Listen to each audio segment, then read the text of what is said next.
Welcome back to another episode of the Biz Magic Podcast, your place for all things tech in your online business with some solid hits of general biz chat too. My name is Patty Meyer and I am the CEO and founder of Biz Magic, where my team and I support entrepreneurs who are overwhelmed by the back-end tech of their business. We create, implement, and teach the tweaks that help our clients make a bigger impact with less stress.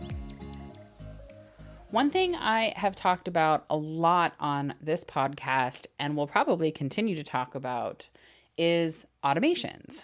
When people hear the word automation, they usually will fall into one of two camps. Camp one, they picture overly complex systems full of triggers, zaps, logic paths, and they immediately shut down because this feels really stressful and really overwhelming.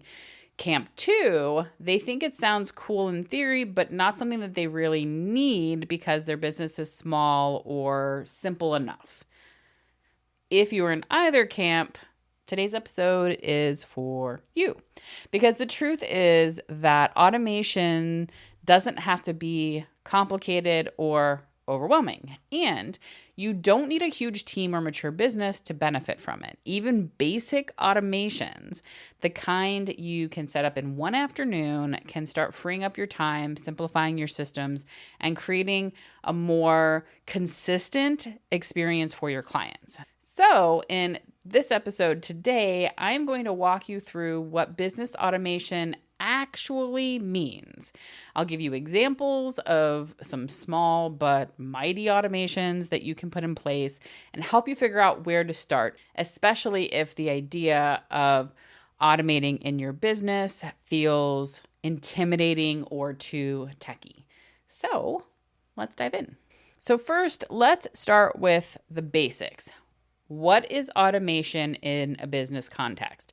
Again, I have talked about this before, but I am going to talk about it again because automating stuff in your business is so important and it saves you so much time and energy and money and brings you repeat clients. Like, I cannot stress enough how important having even basic automations in your business can be. So, at its core, automation is about using your systems and your tools to do repeatable tasks for you so that you don't have to manually do them every time. It's not about replacing you. It's about supporting you by creating repeatable workflows that reduce errors, that increase consistency, and give you back your time and your mental energy. And this is especially helpful when it's just you and you can't maybe afford just yet to hire somebody else to help you take some of this stuff off of your plate, or you just simply don't want to, right? So these are really great times for you to consider automations. So automations can be as simple as sending a welcome email as soon as somebody joins your list. It can be moving a client into your project management system with a few clicks. It can be scheduling a reminder before a call or before a payment is due. It can be tagging somebody on your email list based on how they filled out a form, or in your CRM, or even in flagging them or filtering them or labeling them in your Gmail based on something in an email. All of these are things that you may already be doing manually in your business. Automations just handle them in the background so you can focus on things that actually need your attention, like client work, strategic planning, working on income producing activities, or even just taking a very much needed break. So why does this matter, especially for small business owners?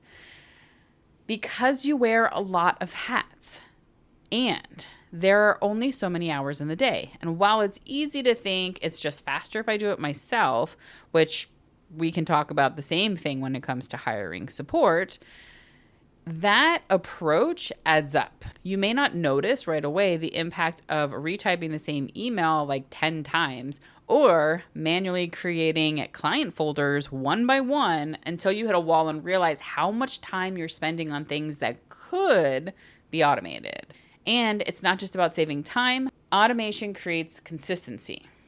If you've ever had a moment of panic, like, did I remember to send them an onboarding document, or did I forget to follow up with that lead, or a frustrating moment where you think, I can't believe I forgot to follow up with that lead. Automation can kind of be like an insurance policy for you. Once it's in place, the system doesn't forget. The system doesn't feel overwhelmed. The system just gets it done. You don't have to wonder. You don't have to feel regret. You don't have to feel frustrated. Things just happen. And that consistency builds trust. It creates a smoother client experience. It helps you show up more professionally without adding more work to your plate. And it gives you more peace of mind and more spaciousness in your mind to think about other things and focus on working on your business and not in it. So, what kinds of basic automations might make sense for you?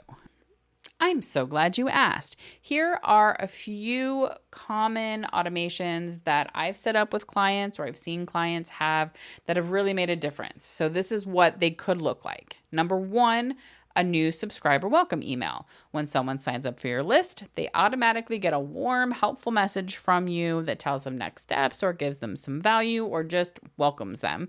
And that way you're not manually sending it every time. Your email platform handles it. Number two, client onboarding workflow. When someone signs a contract or books a service, they're automatically added to your CRM or your project management tool. They're sent a welcome packet and given the next steps without you having to remember each piece or do it when you have a moment. Number three, appointment reminders. You have a calendar system that sends automated reminders before a call, which reduces no-shows and potential client loss and helps everyone feel prepared. Number four, tasks or email triggers in your CRM.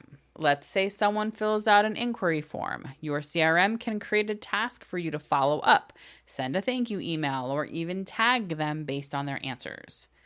Number five, internal automations. Things like auto-creating a folder when a new client signs up, moving a task to the next stage when a payment is received. Nothing flashy, but incredibly helpful. And these can all start super simply.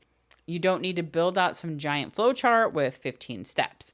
You just need to notice where you're repeating yourself and decide what you're ready to take off your plate. So, how do you figure out where to start? One of the easiest ways is to pay attention to what you repeat. Ask yourself some questions. What emails am I sending again and again? What steps do I take every time I get a new client? What am I always reminding people or myself to do? What little admin tasks are eating up more time than they should? Once you identify one of those areas, choose one small part of that to automate. You don't have to do the whole thing, just start with one piece.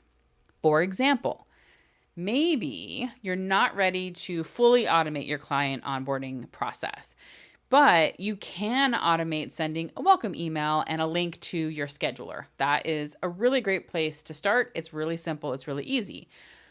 Or maybe you still want to personally respond to inquiries, but your CRM can automatically tag new leads and create a follow-up task for you. Small, targeted automations like this add up, and they often lead to bigger improvements later on. And they can also give you ideas. They can inspire you because you're like, oh, that I never thought about doing that. That's something that I can do. What else can I do, right?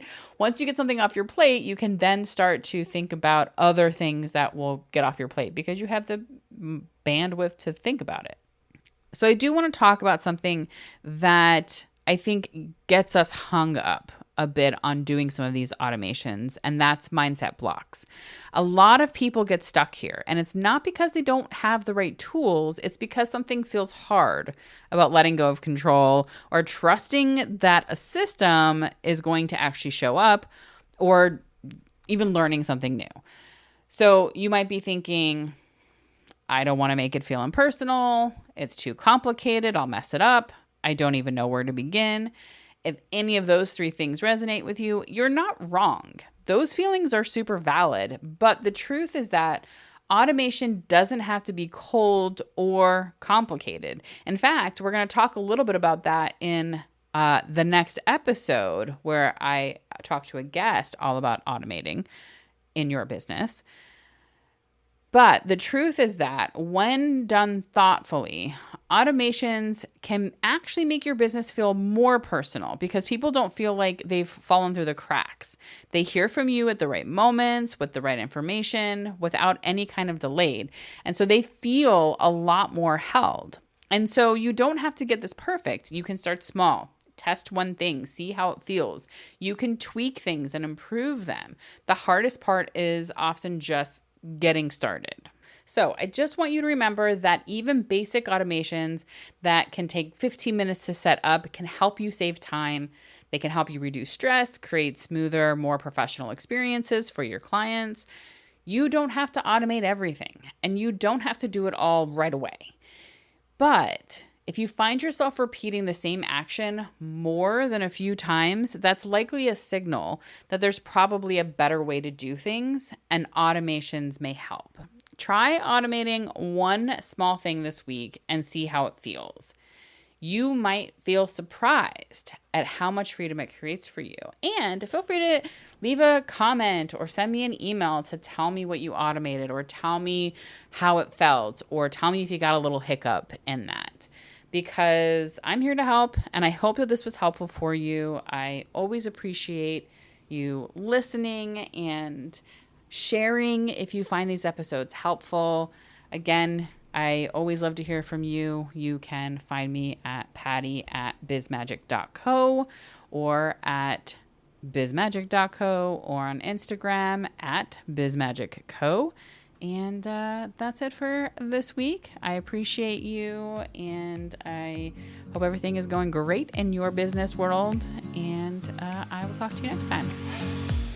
Thank you for listening to another episode of the Biz Magic Podcast. Like most small businesses and podcasts, we rely heavily on word of mouth.